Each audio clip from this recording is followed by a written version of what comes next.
Permisi. Ya, apa kabar Ibu? Puji Tuhan, kabar baik, Bu. Ada yang bisa saya bantu? Ada, Bu. Saya mau cerita tentang yang saya alami. Ya. Gini, Bu.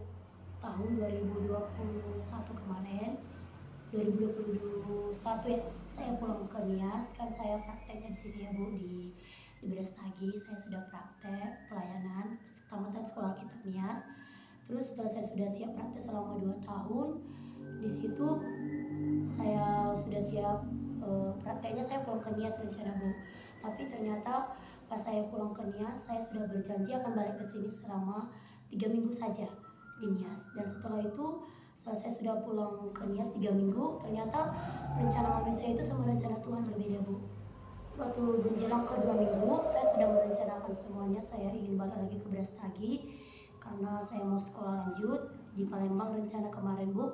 Tapi ternyata pas kami udah ngomong sama keluarga, dan situ aku ngomong cerita tentang sekolah saya, dan di situ Tuhan tunjukkan satu hal, Bu, dimana di situ saya mengalami satu penyakit, dan penyakit itu sampai sekarang sampai kemarin itu waktu saya sebelum saya tahu penyakit saya, di situ pas dicek atau saya diurut, ternyata saya memiliki satu penyakit.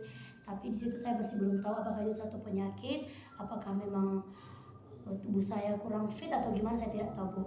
Nah, setelah itu kami cek di rumah sakit di Kota Gunung Soir, dan setelah itu ternyata kata dokternya saya memiliki satu penyakit di bagian perut saya, yaitu adalah tumor.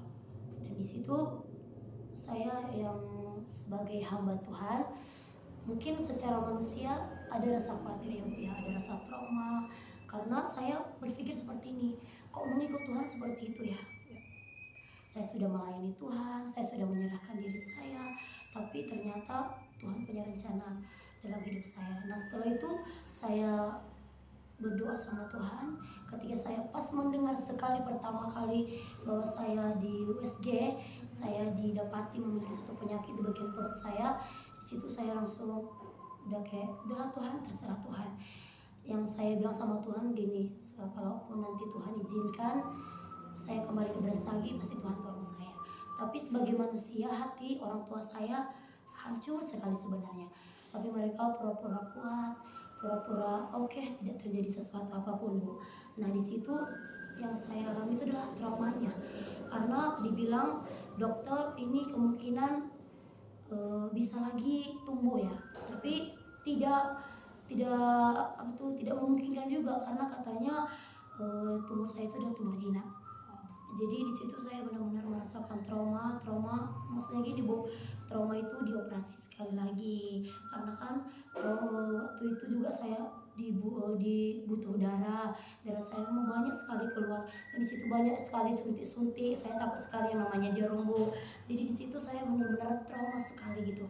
Jadi yang saya butuhkan itu adalah bagaimana supaya mungkin bisa ya tentang penyakit saya itu, apakah kembali lagi, Bu, dengan cara apa, mungkin Ibu bukan seorang dokter, tapi dengan cara mungkin bisa Ibu bantu saya dengan berbagai cara apapun, boleh Ibu bantu saya, apakah dengan doa atau bagaimana pun, saya tidak tahu. Tapi apakah sekarang Ibu masih merasakan sakit yang sama seperti yang dulu sebelum Ibu rasakan sakitnya itu? Nah, itu sekarang, Bu, mungkin nggak pernah saya rasakan ya, seperti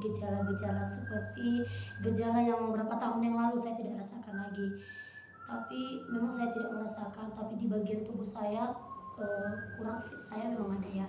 Kelemahan di situ sudah berkurang sekali, Bu. Karena bagian tubuh saya juga memang sudah diambil ya, dipotong, diangkat, itu udah bagian dari tubuh saya. Jadi itu memang kekurangan, kelemahan saya mesti ada, Bu. Tapi kalau masalah dibilang kemarin masih sakit, itu nggak merasakan seperti itu, Bu. Terus bagaimana sekarang, Bu?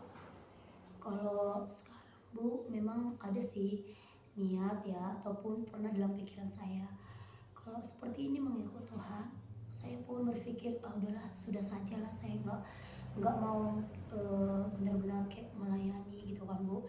Padahal saya itu udah benar-benar menyerahkan hidup saya, Bu. Karena kenapa saya bilang seperti itu, di antara keluarga saya memberi diri untuk Tuhan. Saya yang masih ikut Tuhan, memang udah ikut Tuhan sih Bu, tapi secara kita GPDI, aku yang masih ikut GPDI Bu, aku yang masih memberi diri dibaptis. Itu kadang-kadang aku berpikir, Tuhan aku udah menyerahkan hidup saya gitu kan, tapi kenapa aku pula gitu yang benar-benar kok memiliki satu penyakit yang seperti itu, padahal aku tuh nggak semua orang tidak mau menerima hal seperti itu Bu, karena itu yang namanya udah operasi itu Bu, udah kayak besar sekali penyakitnya Bu, sampai harus berminggu-minggu, berbulan-bulan, bahkan bertahun-tahun saya baru pulih. Itu masih pulih dengan yang namanya penyakit di bagian dalamnya saja Bu, kan. Tapi kalau dalam hati saya itu sebenarnya masih belum. Jadi seakan-akan saya tuh udahlah, udah siap aja itu melayani Tuhan gitu. Saya sudah pengennya udahlah Bu, saya menyerah gitu untuk melayani pekerjaan Tuhan gitu Bu. Jadi kalau saran saya nih ya Bu, kalau misalkan ada keinginan untuk menyerah, kalau misalkan sekarang Ibu pengen menyerah dari pelayanan, saran saya sih tetap berdoa, jangan menyerah, tetap semangat, karena semua cobaan pasti dilewati setiap manusia. Cobaan saya, cobaan Ibu pasti berbeda-beda, tapi yakin dan percaya itu jalannya Tuhan untuk memproses hidup kita, bagaimana hidup kita ke depannya. Jadi saran saya itu tetap semangat, harus kuat belajar, rajin berdoa, jangan sampai menyerah dalam keadaan pelayanan, karena pelayanan ini sangat penting bagi kita hamba-hamba Tuhan Ibu. Bagaimana Bu? Iya Bu, tapi secara manusia memang gak gampang ya Bu ya, karena yang saya bilang tadi Bu, trauma itu masih ada. Benar sekali, trauma saya itu lebih banyak yang kurasakan saat ini Bu, daripada waktu saya baru dioperasi 1-2 minggu gitu kan. Ini udah bertahun-tahun saya sudah operasi 1 tahun lebih Bu, tapi kekhawatiran itu yang namanya masih ada perkataan-perkataan gini, kamu pasti masih sakit, kamu gak kuat, kamu gak bisa lagi seperti dulu, itu masih ada Bu, masih ada kayak gitu. Tetap berdoa, jangan menyerah, begitu Ibu. Oh gitu ya Bu, makasih ya Bu sarannya. Baru saya lega karena saya sudah meluapkan semua isi hati saya pada Ibu, dan saya tahu bahwa Ibu juga bisa membantu saya untuk menyembuhkan luka hati saya ataupun luka trauma saya saat ini. Terima kasih ya Bu, Tuhan Yesus memberkati.